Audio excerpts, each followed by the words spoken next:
इस मूवी में हम दो लड़कियों को देखेंगे जो टीवी टावर पे क्लाइंबिंग करने जाती है, बट अनफॉर्चुनेटली वो उधर ही फंस जाती है। तो मूवी के शुरू में हम एक कपल को देखते हैं जो रॉक क्लाइंबिंग कर रहे थे। वाइफ का नाम है बेकी और हस्बैंड का नाम है डैन। उनके साथ एक फ्रेंड भी थी, उसका नाम है हंटर।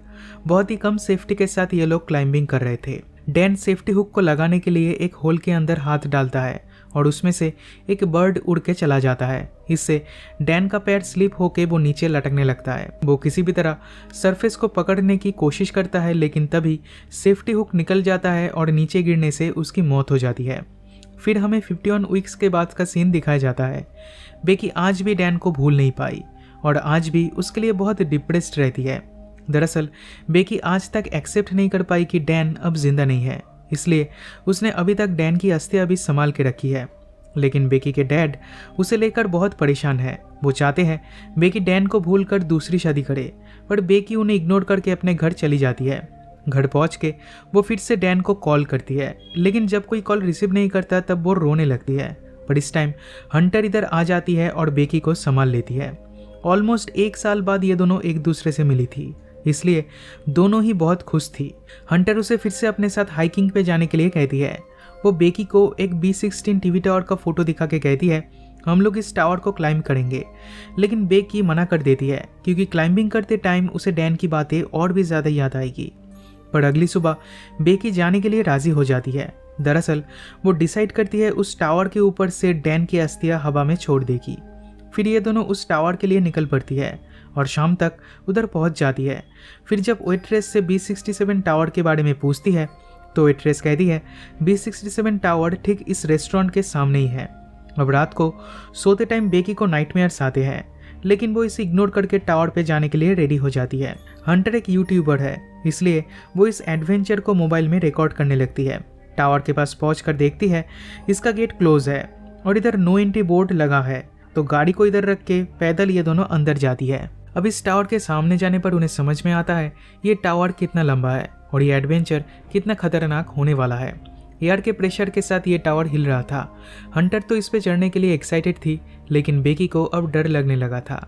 तब हंटर उसे समझाती है और ये दोनों मिलकर इस टूटी फूटी एबंडन टावर पे चढ़ने लगती है।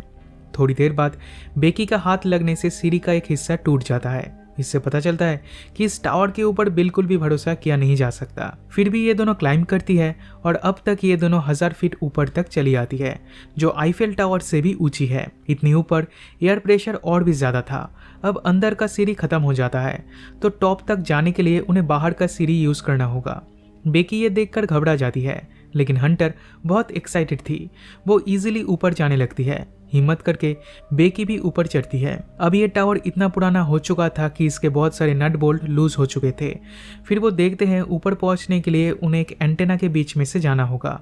ये दोनों इस चैलेंज को भी किसी भी तरह पार कर लेते हैं। टावर के टॉप पे पहुंचने से पहले हंटर मस्ती करने के लिए सीढ़ी को पकड़ के हिलाती है। इससे एक नट बोल्ट निकल जाता है। अब हंटर तो टॉप पे पहुंच जाती है, लेकिन बेकी ऊपर जाते टाइम बचा हुआ नट बोल्ट भी निकल जाता है, लेकिन वो ये नोटिस नहीं करते।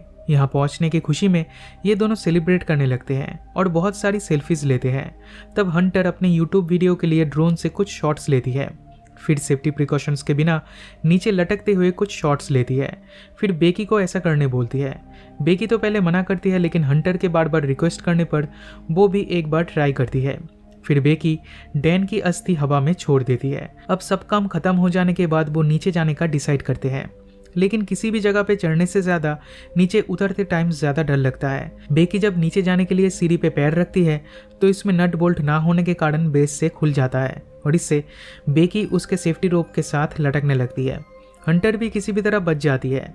फिर वो रस्सी से अच्छे से बांध कर बेकी को खींच के ऊपर लाती है। अब ये दोनों बच तो गई थी, लेकिन यहाँ से निकलेगी कैसे? उनके फोन में नेटवर्क नहीं है और कोई उनकी मदद के लिए भी नहीं आने वाला। इस टावर के ऊपर उन्हें एक इमरजेंसी बॉक्स दिखता है। उसमें एक बाइनाकुलर और एक फ्लैश गन था। अब नीचे गिरते टाइम बेकी का बैग उस एंटेना में अटक जाता है और उसी में उनका खाना और पानी था, लेकिन उन्हें समझ में नहीं आता कि वो इस बैग को कैसे उठाएंगे।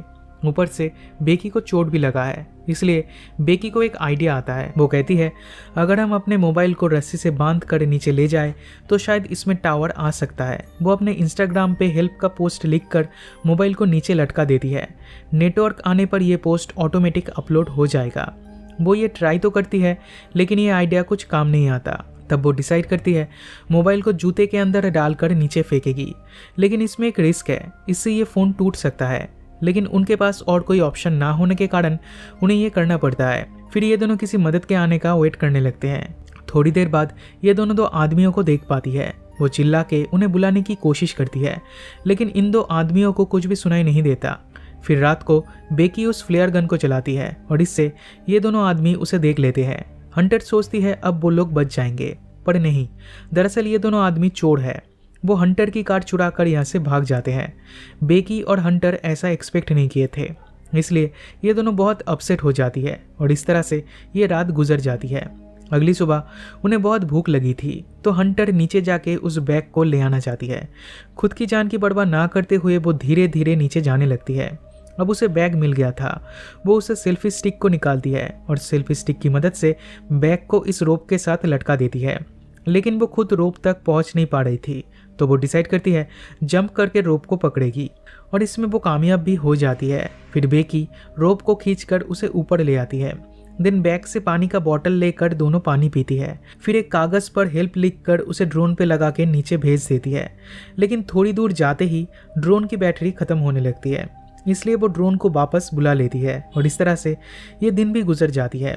लेकिन आज रात को उसे नाइटमेयर्स आते हैं। तब फ्लैशलाइट को देखकर उसे एक आइडिया आता है। अगली सुबह हंटर बेकी से कहती है जाओ उस फ्लैशलाइट को खोलकर उसमें से ड्रोन को चार्ज करके लाओ। बेकी बहुत हिम्मत करके ऊपर जाने तो लगती है, लेकिन नीचे देखते ही उसका सर घूम जाता है। फिर भी किसी भी तरह वो ऊपर जाती है और लाइट को खोलकर उसमें चार्जर को लगाकर ड्रोन को चार्ज करने लगती है, लेकिन इसे चार्ज होने में थोड़ा टाइम लगेगा। तब तक वो इस पोल को पकड़ के लटकती रहती है, पर इस टाइम कुछ बर्ड्स उसके ऊपर हमला करते हैं। बेकी फिर भी टिकी रहती है, लेकिन इसी दौरान बेकी का बैग उसके हाथ से गिर जाता है। तब बेकी नीचे उतरती है और ड्रोन में रेस्क्यू नोट लिखकर उसे नीचे भेजती है, लेकिन मोटेल के सामने जाते ही एक ट्रक ड्रोन को ठोक देता है। इससे ड्रोन कई टुकड़ों में टूट जाता है और इससे उसका लास्ट होप भी खत्म हो जाता है। तो गाइस, बेकी की तरह तुम लोग भी सोच रहे हो कि हंटर उसी के साथ है, लेकिन लास्ट टाइम जब उसका हाथ रोप से छूट गया था तब एंटेना के ऊपर गिरने से उसकी मौत हो गई थी।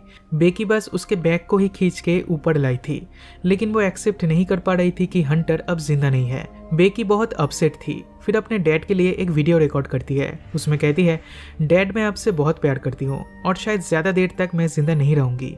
इधर उसके डैड भी उसे बार बार कॉल कर रहे थे, लेकिन नेटवर्क ना होने के कारण कॉल कनेक्ट नहीं हो रहा था। इस तरह से ये रात भी गुजर जाती है। अगली सुबह जब उसकी नींद खुलती है वो देखती है एक बर्ड उसके चोट में से उसका मांस खा रहा है, लेकिन तभी बेकी इस बर्ड को मार देती है और इस बर्ड का मांस खा के अपना भूख मिटाती है। अब बेकी को एक आइडिया आता है। वो डिसाइड करती है नीचे एंटेना के ऊपर जाएगी। बहुत कोशिश करने के बाद फाइनली वो इस एंटेना के ऊपर जाकर पहुंचती है। अब बेकी के पास बस एक ही ऑप्शन बचा था। वो अपने फ़ोन में हेल्प मैसेज टाइप करके फ़ोन को एक जूते में भर के फिर जूते को हंटर की बॉडी के अंदर डालकर हंटर को नीचे फेंक देती है। बेकी सोचती है शायद इस बार फ़ोन नहीं टूटेगा और ये मैसेज उसके डैड को मिल जाएगा, और ठीक ऐसा ही होता है। हम बेकी के डैड को देखते हैं, वो टावर के पास चले आते हैं। इधर पुलिस भी आ चुकी थी। बेकी के डैड हंटर की बॉडी को देखकर सोचते हैं शायद बेकी मर चुकी है, लेकिन तभी बेकी पीछे से उसके डैड को बुलाती है। वो बिल्कुल ठीक थी, पुलिस ने उसे रेस्क्यू कर लिया था। बेकी उसके डैड को देखकर बहुत खुश होती है और इसी के साथ ये मूवी पे खत्म हो जाती है।